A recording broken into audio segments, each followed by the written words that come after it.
In 1921, a quiet woman named Ada Blackjack made a decision that would change her life forever, transforming her from a frightened, simple woman into one of the greatest survival stories in history. Ada Delutuk, known as Ada Blackjack, was born in 1898 in a remote area near Nome, Alaska. Although she belonged to the Inupiat people, she never learned hunting or survival skills like others in her community. Instead, she learned to read and write, studied the Bible, and became skilled in English and sewing. At the age of 16, she married a man named Jack Blackjack, and they had 3 children. But only one survived, a young boy who suffered from tuberculosis. In 1921, while the family was living under harsh conditions, her husband suddenly decided to leave, abandoning her completely in one of the harshest environments on Earth, without money, without support, and with a sick child who needed constant care. With no other choice, Ada began walking long distances, carrying her 5-year-old son Bennett whenever he became too tired. After an exhausting journey of nearly 64 kilometers, she finally reached Nome. But she had no money to treat her son, so she made one of the most painful decisions of her life.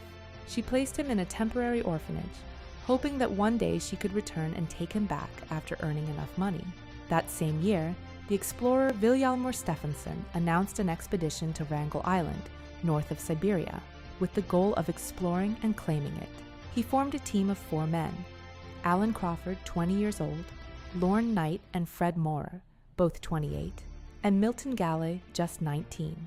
Although Stefansson was the one behind the idea, he did not join the expedition himself. Instead, he chose to send the 4 men along with a woman who could sew and cook to support them. When Ada was offered the opportunity to join the expedition, she hesitated. But in the end, she accepted after being promised money and food, because she knew this was her only chance to bring her son back. She had no experience with extreme cold, no survival training, and no idea what was waiting for her. On September 9, 1921, the expedition began.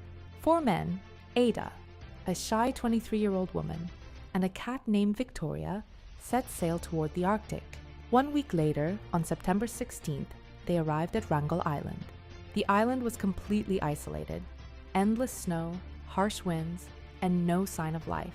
It did not take long before Ada realized that the island was full of polar bears, which increased her fear and homesickness, eventually pushing her into a severe psychological breakdown similar to Arctic hysteria. At first, the group relied on supplies and hunting to survive. But when winter arrived, everything changed. Temperatures dropped below -30 degrees Celsius, and the sun disappeared for long periods due to the polar night, making hunting nearly impossible. Food became scarce, the sea froze, and they were completely trapped. Everyone waited for a rescue ship, but there was no hope. By January 1923, the situation had become catastrophic. Hunger was not the only problem. Lorne Knight developed scurvy and became extremely weak.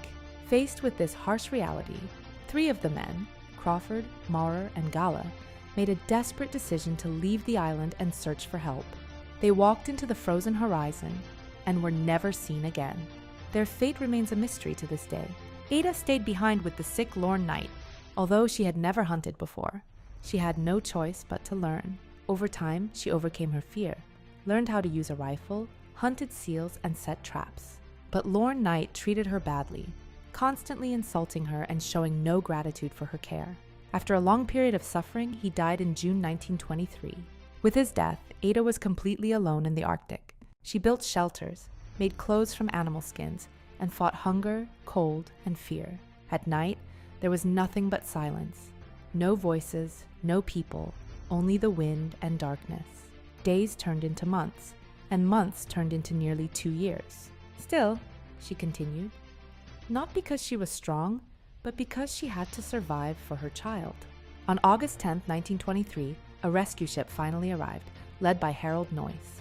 The crew did not expect to find anyone alive, but instead they saw a woman standing on the shore, thin, exhausted, but alive.